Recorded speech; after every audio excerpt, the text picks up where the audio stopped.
Hello YouTube, it's been a while, but I'm finally back with another video. Now, I had originally planned to do this on Sunday just gone, but unfortunately I had a tiny bit of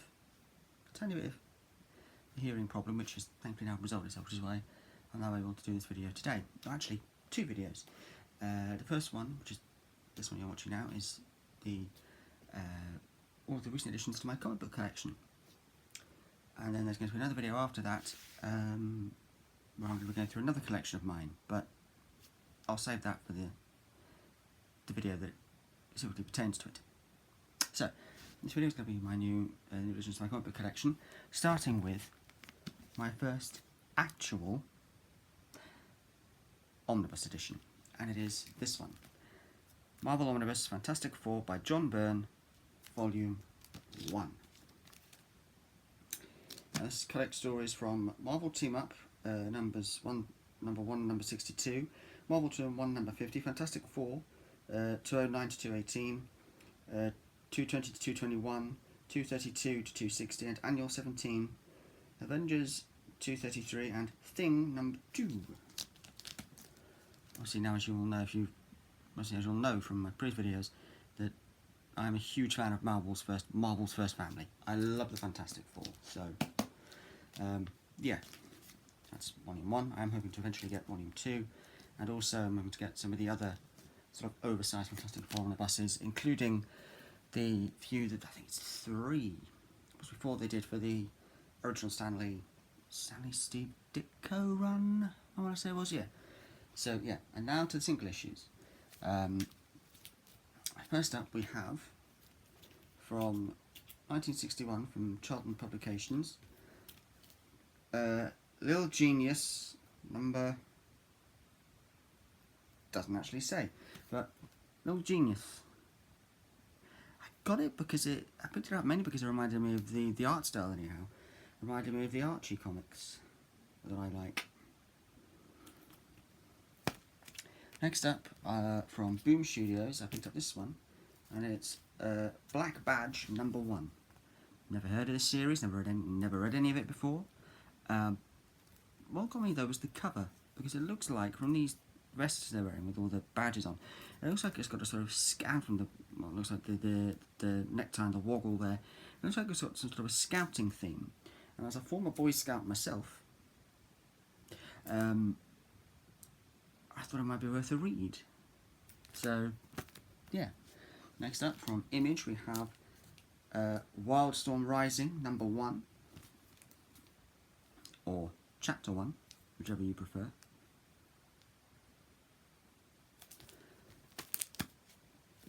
Then I picked up this one from Eclipse Comics. It's another number 1, and it's called Airboy.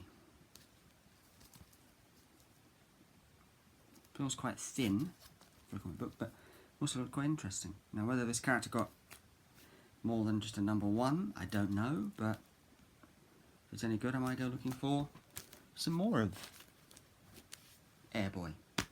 Next up, now we're getting into the Marvel, my latest additions to my Marvel collection, and we start with Ghost Rider number 32, featuring Doctor Strange. These are my first two. I should got another Ghost Rider book as well, and then my first 2 Ghost Rider books. So, pretty happy about that. We then have Ghost Rider number 41. It says at the top there, Road to Vengeance, the missing link.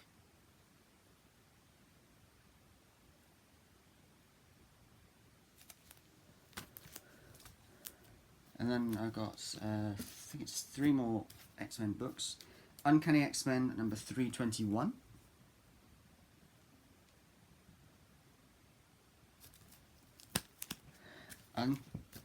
Stay there. Uncanny X-Men number 324. Great, I think that's Wolverine there. Great Wolverine cover. Which is exactly why I picked it. A, because it's X-Men, and B, because it's got a fantastic Wolverine cover. And then Uncanny X-Men number 339.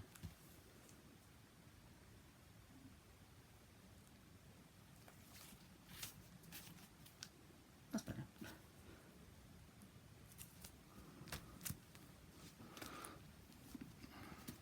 Then we have some new Spider-Man books. Yes, I love Spider-Man. Starting with Spectacular Spider-Man. Spectacular Spider-Man number 137, The Return of the Tarantula. I just saw this cover and I thought I recognised that for some reason, but it's not because it's in my collection, because I knew I didn't have it. But for some reason this cover just stuck out as quite familiar to me. No idea. Spectacular Spider-Man number 150... What was that one? Number 137. Yep. This is number 157 with Electro. I love that it says here, together they treat Spidey, or Spidex, to... I should say Spidey, shouldn't it? It does say Spidey, but it looks like an X there. Spidey to electroshock therapy. He's back. Him too, but who's the him in the shadows? I have a feeling that could be Rhino, but I'm not sure. I'm going to have to read that one and find out. And then next up I have Spectacular Spider-Man number 158, which is actually a key issue, as it is the first appearance of Cosmic Spider-Man. So there you go, first appearance of Cosmic Spider-Man. Not a massive key issue, but yeah. And then last of all, simply the Spectacular Spider-Man. We have Spectacular Spider-Man number 168, and I got this because mainly because you've got so many people on the cover. You've got Spider-Man, you've got Quasar, Cersei, Captain America, Thor, and She-Hulk versus the Spectacular Spider-Man. And I've got, I think it's 3 of these. Peter Parker, the all-new, all-daring Peter Parker, the Spectacular Spider-Man. And this is number 117. It says, "Where is Spider-Man?" Got Doctor Strange and Black Cat on the cover. I must admit, the main reason I put this on up is because I have Black Cat on the cover. I don't yet have one with Black Cat, I don't think. Well, I certainly don't have one with her on the cover. I do now. Peter Parker, the Spectacular Spider-Man, number 119. Sabretooth's back. And this time he's out for blood. And last one of these, Peter Parker, the Spectacular Spider-Man, number 129.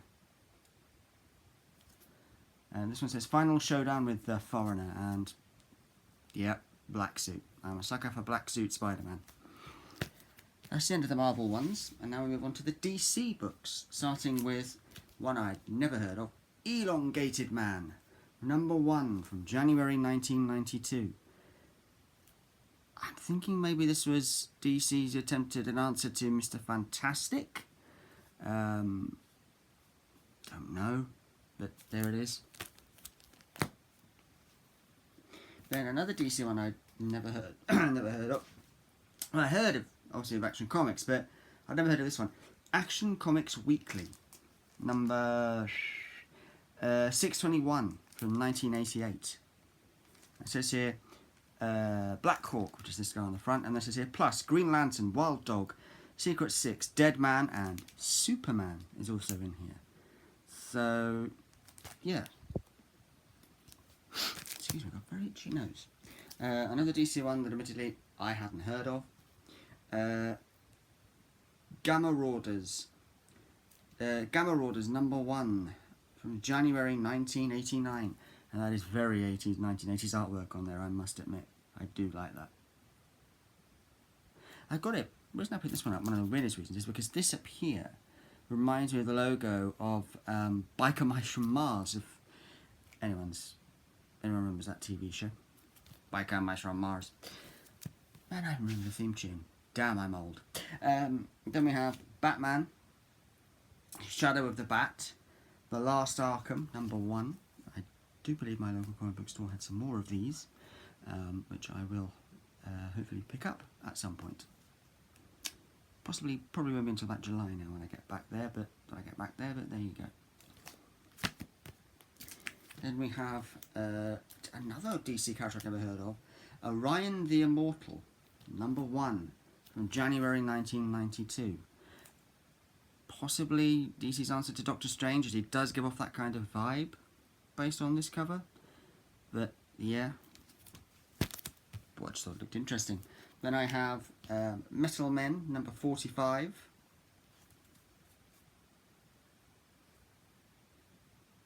I actually have another Metal Men book. As part of my DC No Cover DC collection book. Another Metal Men book, which is part of my collection of DC books that don't have covers on, and that one's from the 1960s, I believe. This one I think is the 70s or 80s, but yeah.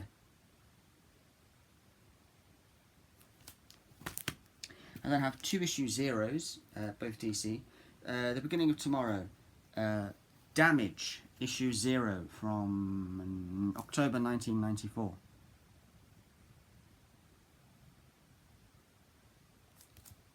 And I have The Beginning of Tomorrow, The Dark Stars, issue 0 from, again from October 1994. Well, this is just a collection of issue zeros.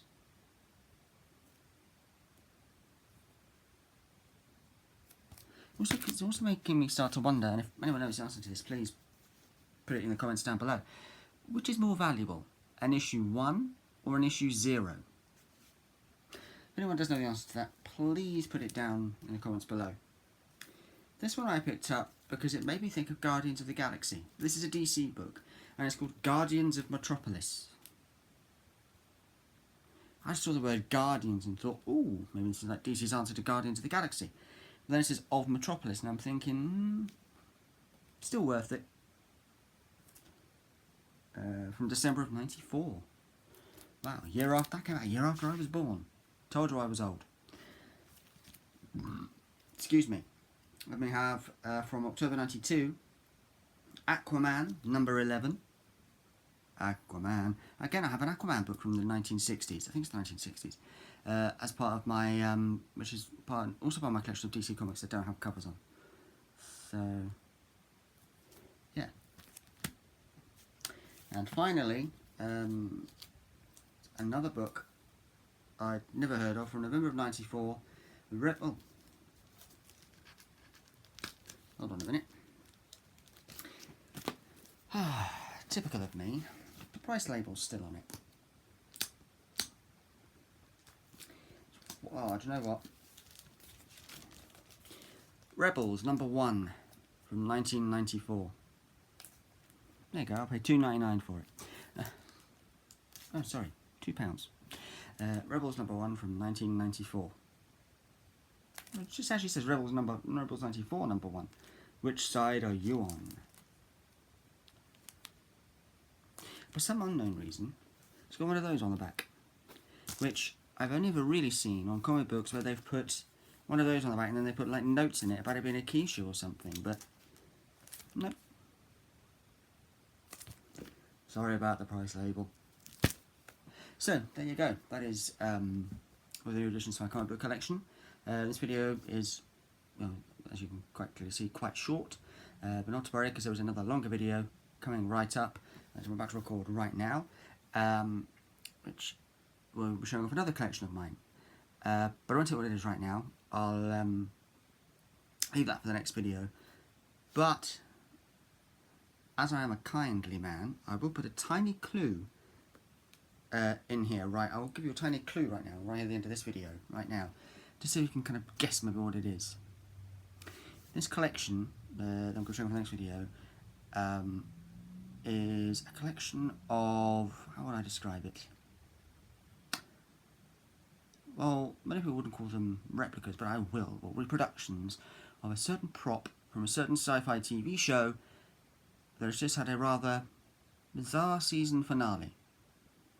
See if you can guess what it is from that. See you in the next video. Until next time, take it easy, take care of yourselves, be lucky, and I'll see you in the next video.